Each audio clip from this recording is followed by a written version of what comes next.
If you can take your seats, please, ladies and gentlemen, we will start this last session for the morning. So welcome to the festival. For those of you who are on their third session this morning, it's nearly lunchtime. And for those who enjoyed a slower breakfast, welcome to the festival. My name's Tony Banton. I went to Trinity, and I'm a member of the Alumni Advisory Board, who tries to give some advice to the Vice-Chancellor and her team about what we alumni want and what sort of things we might want in programs like this and other programs of alumni events and so on. All I have to do today is, first of all, a little bit of housekeeping in that this is a recorded session, so please be aware that it will be available to watch again after the conference. The Q&A won't be recorded, however, just the presentation. For questions, there will be microphones like this available, so if you have a question, put your hand up, and then please wait until a microphone comes to you so that you can be heard by the rest of those of us here. And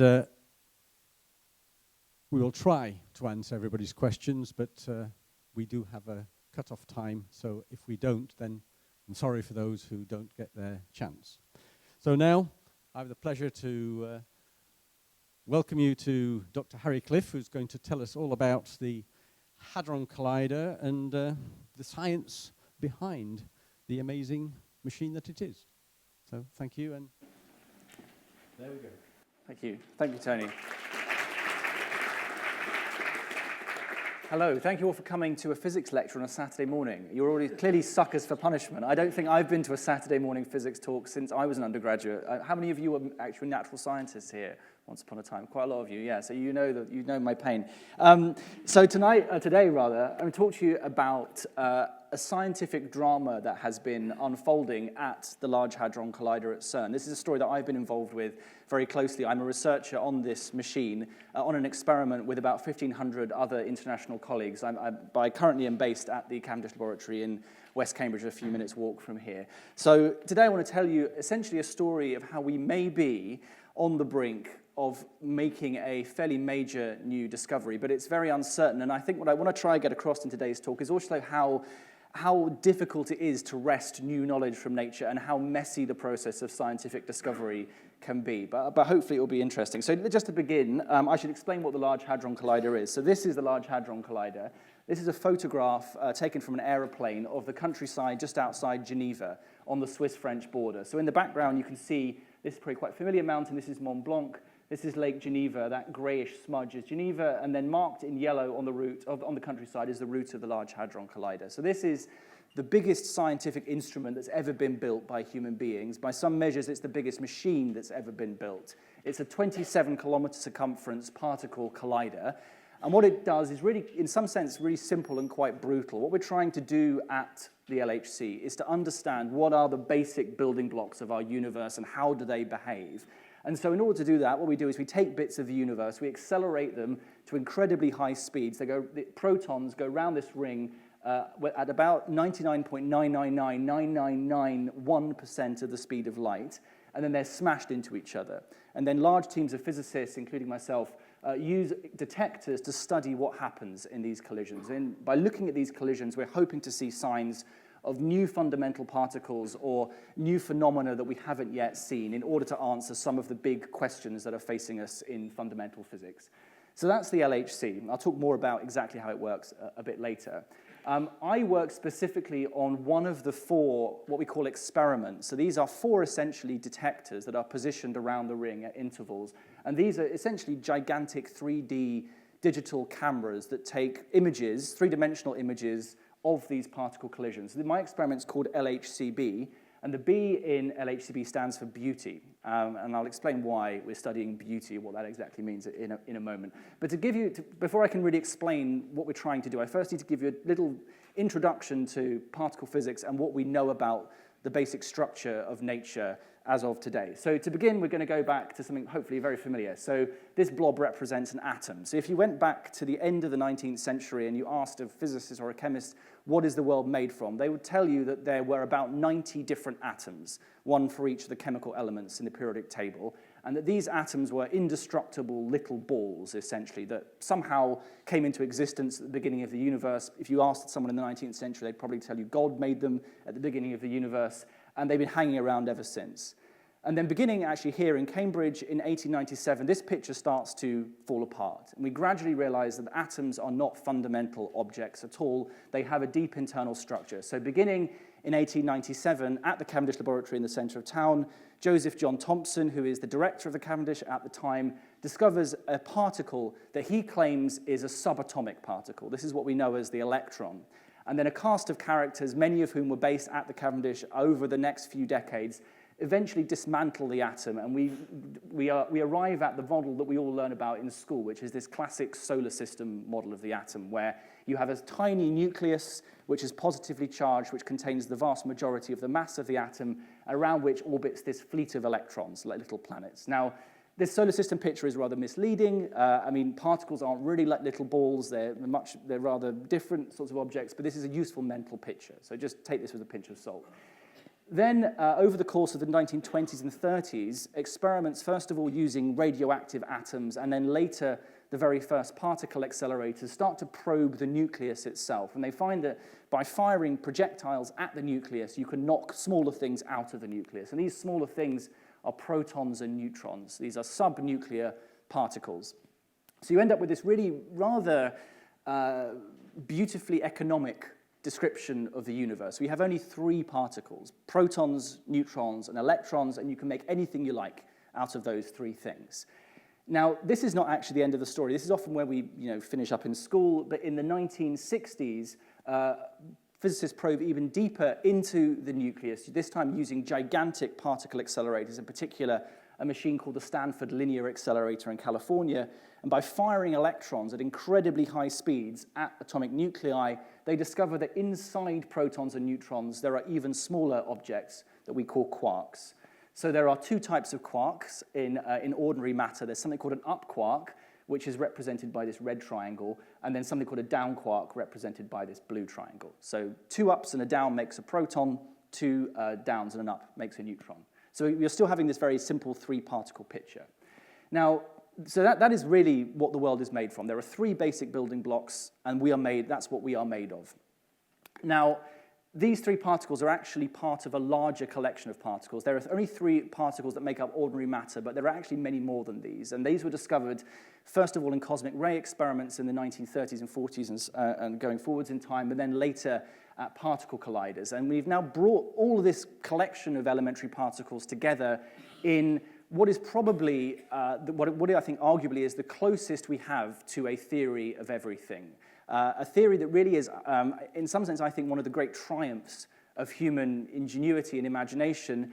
And because physicists have a real knack for naming things, they call this incredible theoretical framework the Standard Model. So it's a really inspiring name. What the Standard Model describes are the elementary particles. So the electron, the two types of quark. Now, there are many more particles than these. In fact, there are about 17 particles in the Standard Model. I won't go through all of them in detail, but just to show them to you, there's something called a neutrino, which I won't talk about, but neutrinos are actually incredibly abundant particles. They are going through you all the time. In fact, every second, I think it's something like 100 trillion neutrinos pass through your body, but you are blissfully unaware of this subnuclear onslaught because they have no electric charge. They just go straight through you, out and through the Earth as well. So these four particles, the up and the down neutrino and the electron, they make up what we call the first generation of matter. So these are matter particles. What do I mean by that? Well, these are particles that technically are what we call fermions, and they have a quantum mechanical spin of 1/2. Now, for reasons we do not understand, nature decided to provide us with additional copies of these four particles. So there is actually a second generation where all the particles in the first column are replicated with exactly the same properties, but they're just heavier. So you have a heavier version of the electron, for example, called the muon, and I'll talk a bit more about the muon a bit later in this talk. The only difference between a muon and an electron is its mass. The muon is 200 times heavier than the electron, but otherwise identical. We don't know why these things exist. It's a mystery. There is also a third column in this table where, you have the same particles replicated for a third time, but with even larger masses.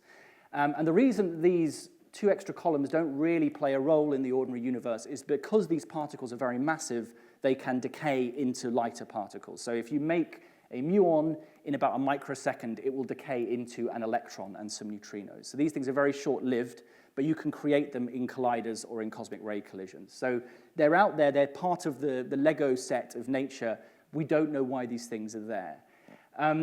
What is intriguing, though, in this picture is that this is rather reminiscent of something that chemists put together in the 19th century, the periodic table of the chemical elements, where Mendeleev noticed that there were these repeating patterns in the chemical properties of the atoms when you arrange them in a certain order. You have a similar sort of picture here. Now, the periodic table was hinting at a deeper structure. Ultimately, the patterns in the periodic table are explained by atomic structure. So is this suggesting something similar? Could this be suggesting some deeper order? Well, perhaps, but we don't yet know what it is. And this is a guy we'll come back to later in the talk. Perhaps the results we're getting at CERN at the moment could be hinting at what deeper order may lie beneath this picture. Just to finish the whole thing off, there's another column, this time rather different sorts of particles. These are the force particles. So these are particles that mediate the three of the four forces that we know about in nature. The electromagnetic force mediated by the photon, and then the two nuclear forces, the strong and the weak force. So strong force is mediated by gluons. These are particles that stick quarks together inside protons and neutrons. And then there are two other things called Z and W bosons, which are the particles of the weak force. Don't worry about remembering all these things. I'm not really. Most of them I will not touch on again. The one piece that was missing from this picture before the Large Hadron Collider switched on is a particle I'm sure you all have heard of. It became rather hyperbolically known as the God particle, thanks to a physicist who was trying to sell popular science books, but which more properly is known as the Higgs boson. The Higgs boson essentially was required to explain how the other particles in this picture acquire their mass, where their mass comes from. And finding it was really very crucial because in some sense, the Higgs represents the cornerstone of this theory, the Standard Model. Without the Higgs, the whole thing falls apart. So that was one of the key objectives. Finding the Higgs was one of the key objectives of the Large Hadron Collider. However, there were several other things that we wanted to do at the LHC. In some ways, finding the Higgs would be a confirmation of a theory that was first written down in the 1970s. It was a piece of unfinished business from the 20th century.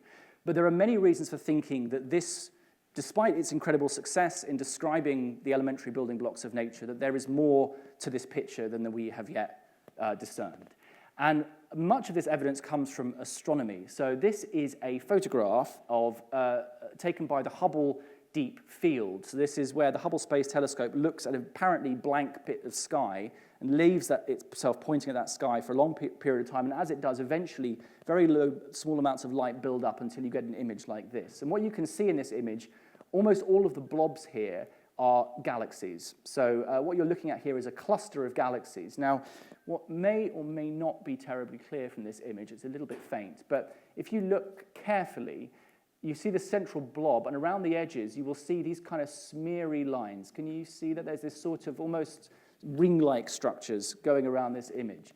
What you're seeing here is an effect known as gravitational lensing, which is essentially the fact that mass in space distorts space-time. So we know, thanks to Einstein, that gravity is actually a consequence of the fact that matter and energy cause space-time itself to bend, a bit like a bowling ball put on an elasticated trampoline. And what this means is that when light travels through space, it doesn't travel in straight lines. It travels along what we call geodesics, which are the shortest distance between 2 points in a curved space. And the effect of this is actually to create massive objects effectively act like a lens, where light is bent as it travels around. And so that's what you're seeing here.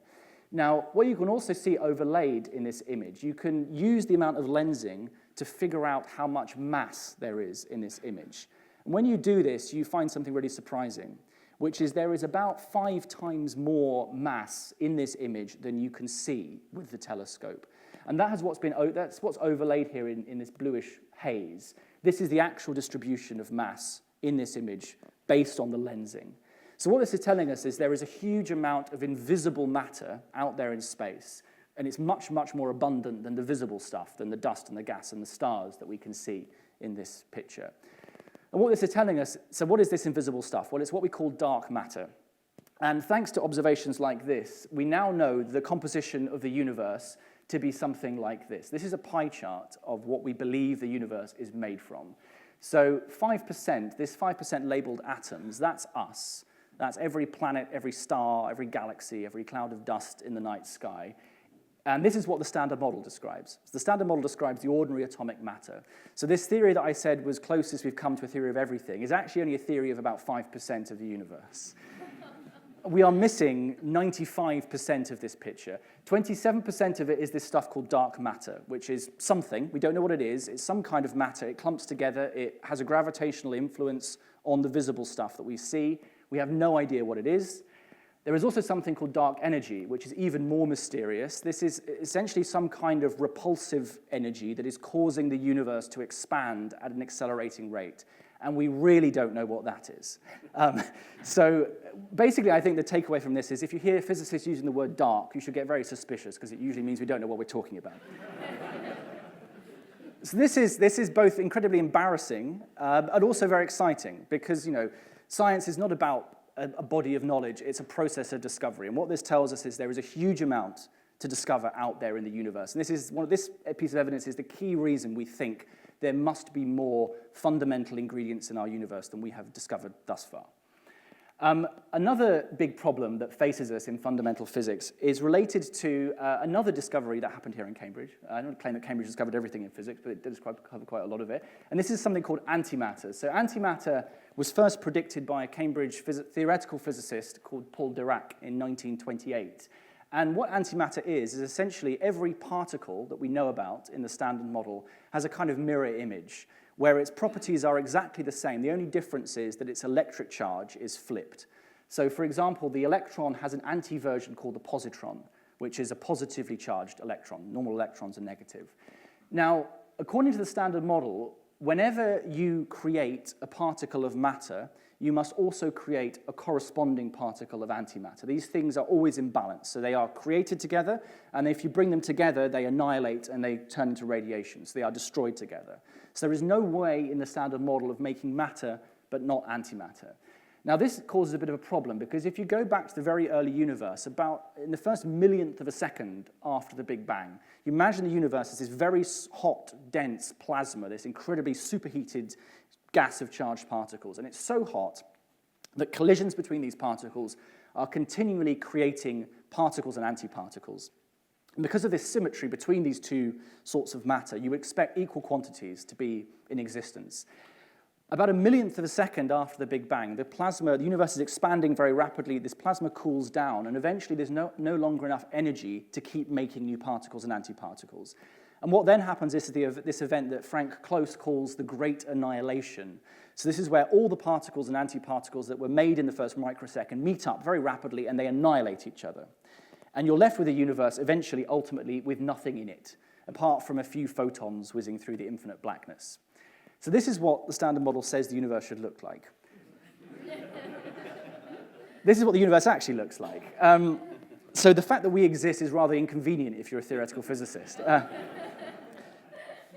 So we need some explanation for this. How is it that we are here? Why do we exist in the first place? The Standard Model says we shouldn't be here.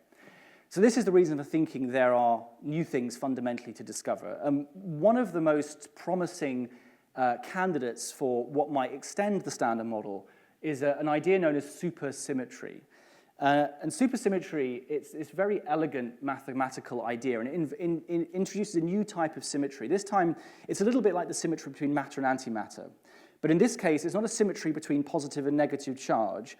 It's a symmetry between what we call force particles, so particles like the photon, the gluon, and matter particles, like the electron and the quarks. So in supersymmetry, every particle in the Standard Model gets a super version, where the matter particles get force particle partners, and the force particles get matter particle partners. So you basically double the number of particles. So here they are, and they have a very stupid name. They're called sparticles, which is short for superparticle. So For example, the electron gets a superversion called the selectron. The up quark gets a superversion called the sup squark, which sort of sounds like you're saying, how you doing? My least favorite is the strange squark, which tends to make you spit in whoever you're talking to's eye. Now, the way I'm describing it sounds a bit silly, but the reason this idea is very compelling, well, there's a number of reasons for thinking it's compelling. One is that it can potentially explain how matter and antimatter, how an imbalance was created between these two things in the early universe.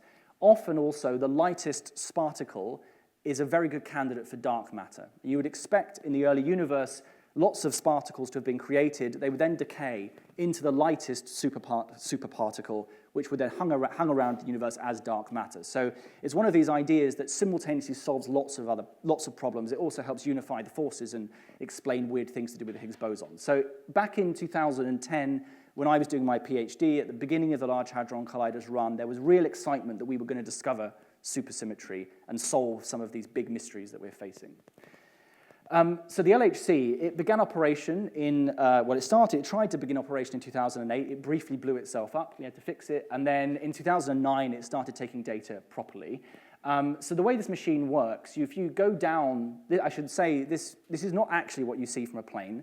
There is not a yellow line on the countryside. That would have annoyed a lot of farmers. The machine is 100 meters below the surface. You go down into a tunnel, which is about the size of a subway tunnel. You'll see this very, very, very long blue tube. So this is the Large Hadron Collider. Essentially what you're looking at here is the world's largest thermos flask. So the reason that it's a thermos flask is this machine has to be cooled to minus 271 degrees in order to operate. And the reason for that is that the way that you steer these particles around the ring is using very, very powerful electromagnets. Now, these particles, these protons that are going around the ring, as I said, they're going at just a whisker below the speed of light. So you need to apply a very powerful force, a very strong force, to make them curve, even in a ring as big as the LHC. And the only way to do that is to use superconducting magnets. So these are the sorts of magnets that you find in hospital MRI machines. They only operate at very low temperatures. You have to cool the entire ring down through about 290 degrees to get to its operating temperature, which is about 1.9 Kelvin, so 1.9 degrees above absolute zero. And the fact that this thing works at all is extraordinary, I think. Just to give you one sort of flavor of the engineering challenges, this whole machine has to be aligned to micron precision. But there is a bit of a problem when you're cooling down a 30-kilometer, more or less, piece of metal by 290 degrees, which you should know this. What happens when you cool a piece of metal down? It shrinks, yeah. So you have a metal bar will shrink by a little bit. A 30-kilometer piece of metal shrinks by about 30 meters around its length. So the whole machine has to be able to flex in order to accommodate this contraction as it's cooled down. So, and all the while staying aligned and not blowing itself to pieces. So the fact that it works is extraordinary, I think. At certain points around the ring, this small tunnel opens up into these much larger subterranean spaces. So this is a photograph of one of these caverns that hosts a machine called the compact muon solenoid experiment, which I've always thought was a strange use of the word compact. This thing, just to give you a sense of scale, this is a person in a hard hat here.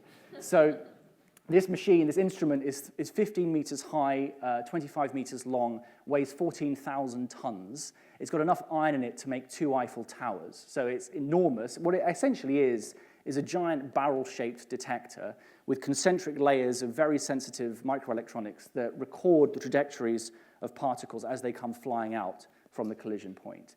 And this is the kind of image it produces. So here, this is basically a photograph of 2 protons having a very bad day.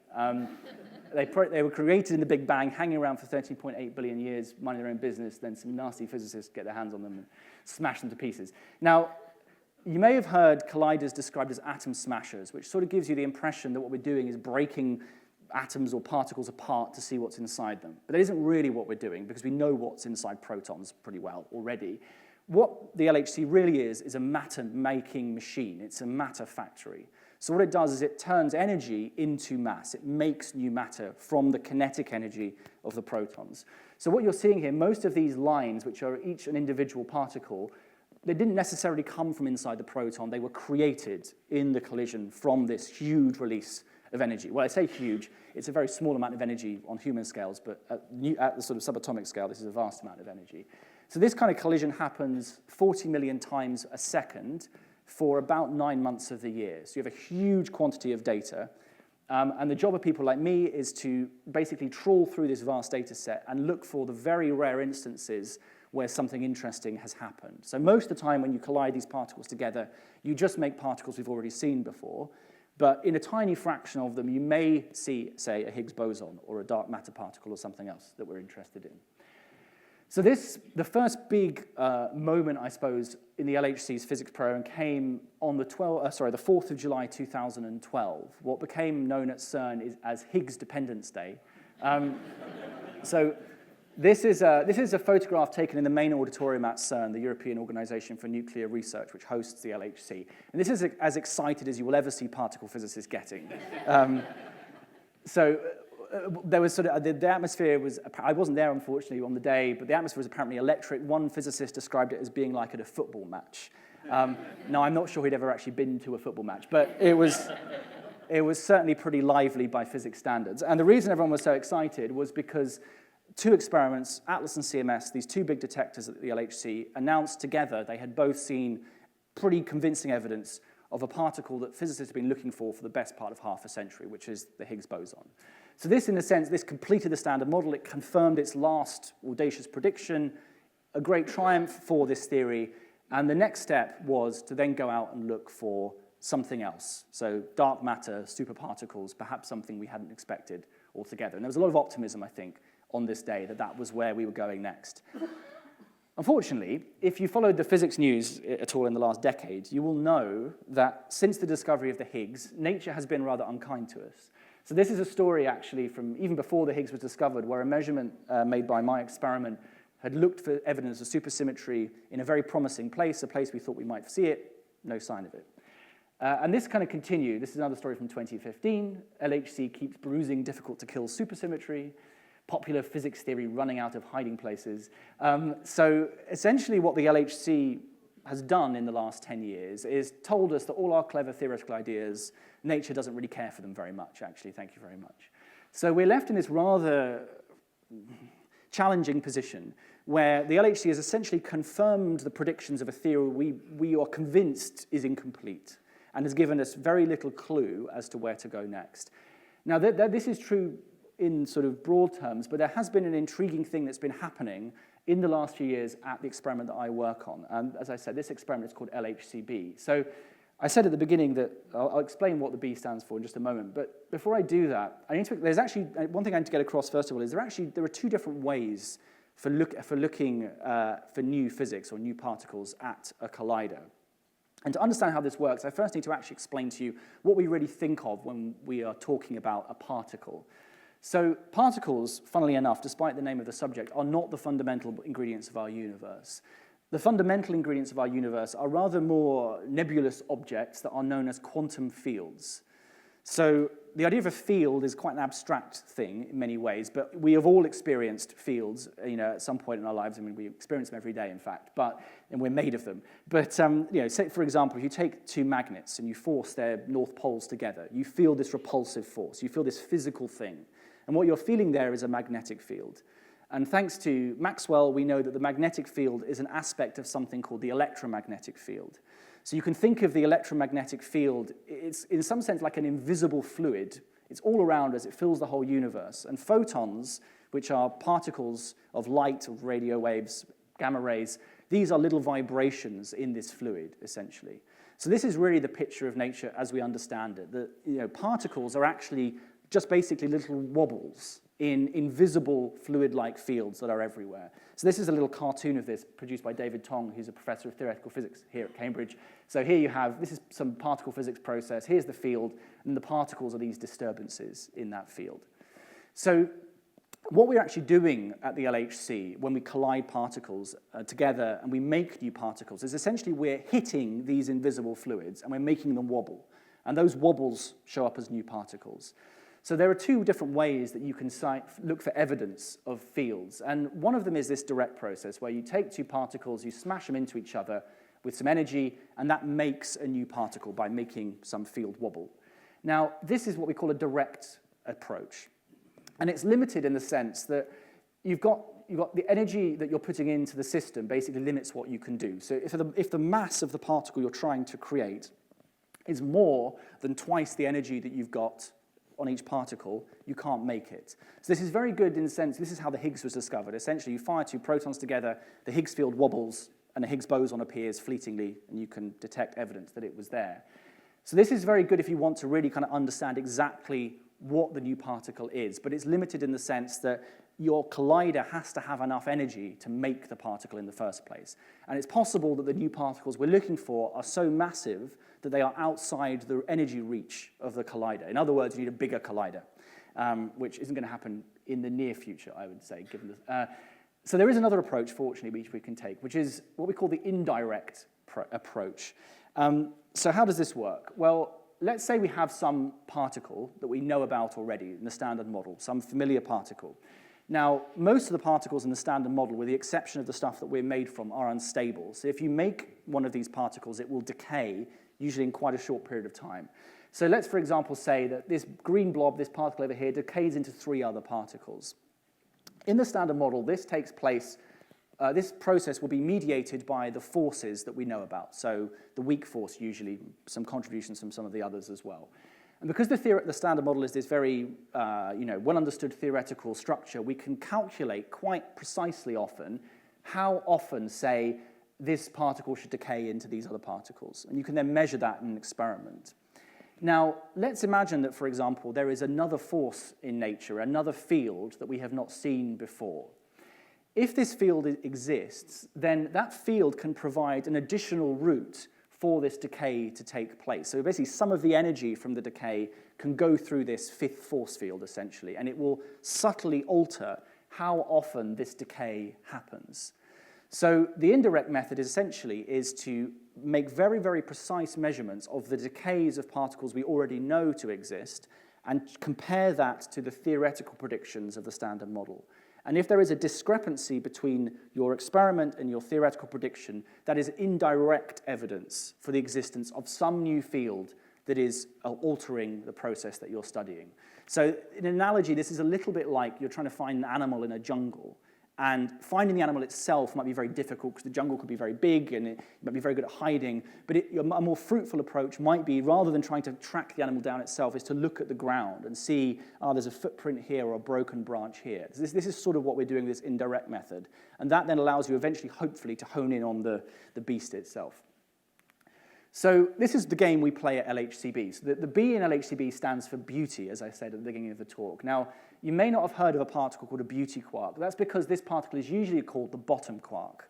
So the bottom quark is the second heaviest of the quarks. It comes with a partner called the top quark. And when it was discovered, there was this attempt to name them. There was basically competition, not competition, but a disagreement. Some physicists called them truth and beauty, which is rather nice, poetic. But physicists went for the more prosaic top and bottom in the end. But at LHCb, we'd rather be known as beauty physicist than bottom physicist. So for us, it's the beauty quark. And these beauty quarks are very interesting. They're made in very large numbers at the LHC, so you get billions of beauty quarks produced every year. This is a typical collision from the experiment. The collision happens here. The beauty quarks then kind of fly in this direction. They decay, and you get all these tracks coming out from the collision. And then you kind of trace back and try to see where your beauty quark was. And the process, so I said the title of the talk is Rare Beauty. So what I mean by that is we're looking at very, very rare decays of these beauty quarks. So you make many of these beauty quarks. They can decay in lots of different ways. But when I say rare decays, we're talking about decays that only happen about 1 in a million times or less. So you need to make 1 million beauty quarks before you see one of these decays. You need to collect a lot of them. But the reason these rare decays are interesting is because they're so rare in the standard model, if there is another force that comes in and helps to mediate the decay, it can have a big effect on the rate of the decay or the properties of the decay, which is why they're a great laboratory for looking for new stuff. So the measurements I'm going to talk to you about essentially involve this kind of process, where a beauty quark decays into a strange quark. A strange quark has the same charge as the beauty quark, so that it goes beauty, strange, down. Down is the lightest, the one we're made of. And releases an electron and a positron, for example. Now, the first set of measurements I want to talk to you about is where we take this process and we compare it to a very similar process, which is this one, where it's identical, except instead of having electrons, we have muons. Now, muons are basically, these are the heavy electron. So they're copies of the electron. They're identical to the electron. The only difference is they have a bigger mass. And because they're basically identical, the forces that we know about treat them exactly the same, which means that the rate of this process with electrons should be the same as the rate of this process with muons. Now, starting in 2014, measurements of these sorts of processes started to reveal something rather intriguing, which is that the standard model predicts that you should have equal numbers of these muon and electron decays. But in 2014, a measurement came out from LHCb that showed that if you take a ratio of the number of muon decays to electron decays, it comes out at 0.75. So only about 75% as often you get muon decays compared to electron decays as you would expect. Now, this number comes with an uncertainty of 0.1. So it's kind of, it's about 2.5 uncertainties away from the prediction of the standard model. That's nothing to get too excited about. Statistically, you can get results like that just by random chance sometimes. But then in 2017, another result comes out using an independent set of data, which seems to confirm the effect, where it's now about 0.69 plus or minus 0.11. At this point, everyone starts to get quite interested and thinks, okay, we've got two different measurements, both of which seem to be suggesting that the muon decays are happening less often than electron decay. And to be clear, there is no way this can happen in the standard model. If this is real, the only explanation is there is a new force in nature. Then in 2019, another measurement. This time the number moves a bit towards 1, but the error gets a lot smaller. We're now at this kind of, around about just under 3 units of uncertainty away. So we're getting further and further away from the theory. And then really excitingly in 2021, this result came out. Adding all the data that we've taken, we got a result of 0.85 plus or minus 0.04. Now this caused a lot of excitement. The reason is, in particle physics, we have this rather arbitrary threshold, which is when your discrepancy between your theory and prediction is bigger than 3 uncertainties, what we call 3 sigma, we call that evidence. So that basically means you now pay attention to it. This is a much higher standard of proof, say, than in pharmaceutical testing, where if something vaguely looks like it does anything, you kind of say, oh yeah, we'll sell that for lots of money.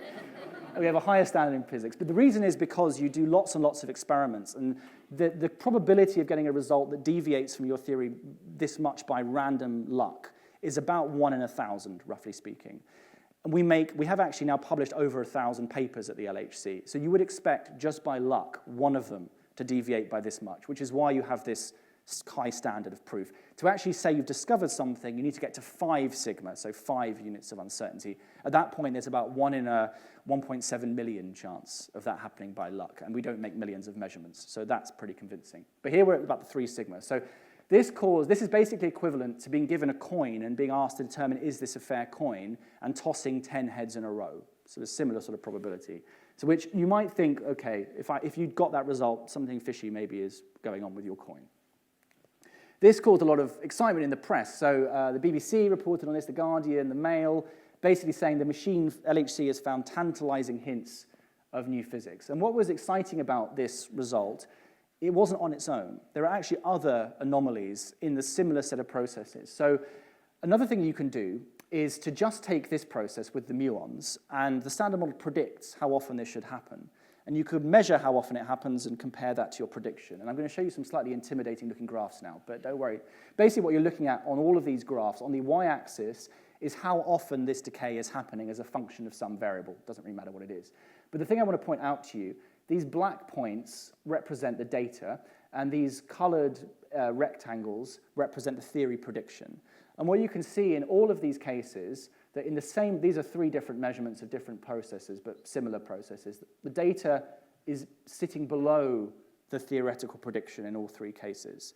So you see in the muon process, there seems to be another set of anomalies that line up with what you get in this comparison between electrons and muons. Another thing you can do is to look at the angles these particles come out at. So you start off with your beauty quark, it decays into a strange quark, a muon and an anti-muon, and the standard model predicts the angular distributions of these particles, so which directions they should go in, basically.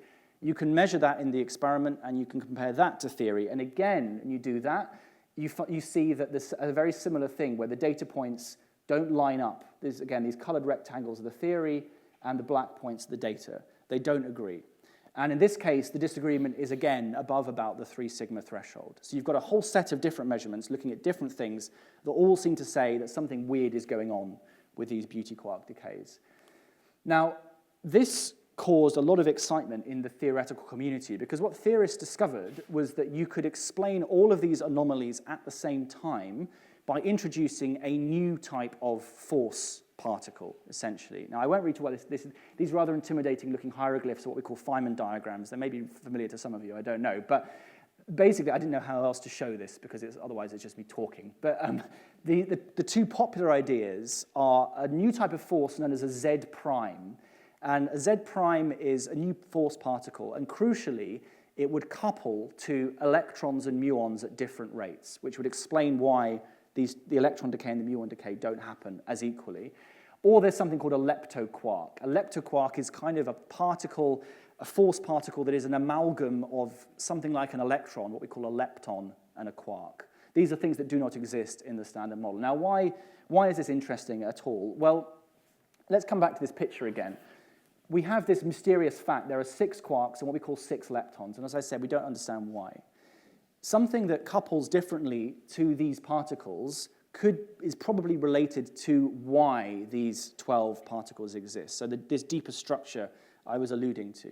So discovering a new force like this would perhaps be the first step in understanding the deeper structure of the standard model. And that would be a tremendously exciting thing if it were to happen. Now, I said at the beginning of the talk that science is messy. So in 2021, we were tremendously excited. There was a real sense that we were on the verge of a major breakthrough. Then during that year and into 2022, we gradually started to realize there was a problem with one of our measurements. So this is the measurements comparing electrons and muons. And what we found was there was a very subtle effect, basically a background process that was contaminating the electron decay and making it look like there were more electrons than there really were. And when this effect was accounted for, it was a very painful process. We remeasured these ratios, and they came out as 1. So the standard model predicts these ratios are 1, and then now the data pretty much, these are 4 different measurements, but they basically all measuring the same thing. They all now agree with the standard model. So one of these anomalies has now gone away. So this was I show you this because I don't think people tend to talk about failures in science when things go wrong, and how you have to be very, very careful because, actually breaking a theory like the standard model, which has stood the test of time for half a century, is a very hard thing to do. So this was a real body blow, I think, to the whole particle physics community because this was, a very promising area where we might see new physics. Now, it's not all doom and gloom, and that's because we still have these other anomalies.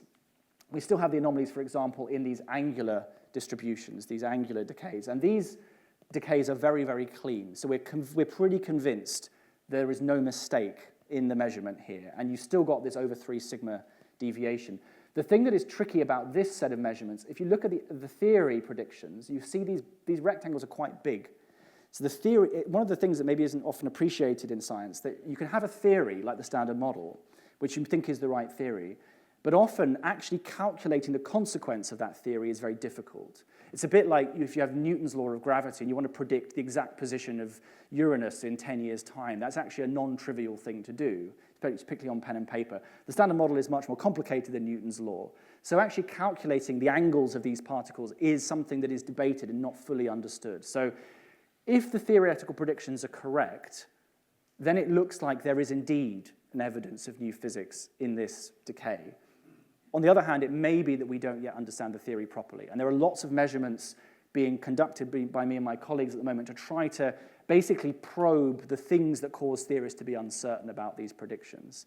So we're in this rather sort of tantalizing position now. We had this big moment of kind of crisis where it looked like it was all unraveling, but we are now, I think, convinced ourselves that the other anomalies that we've seen are pretty solid experimentally. And the question is now, can we, as experimentalists, provide input to the theoretical community so they can really shrink the errors, and we can either rule out that there's new physics, and it's another great triumph for the standard model, or perhaps get the first clue to what picture may lie beyond this theory that we've been living with, as I said, for half a century.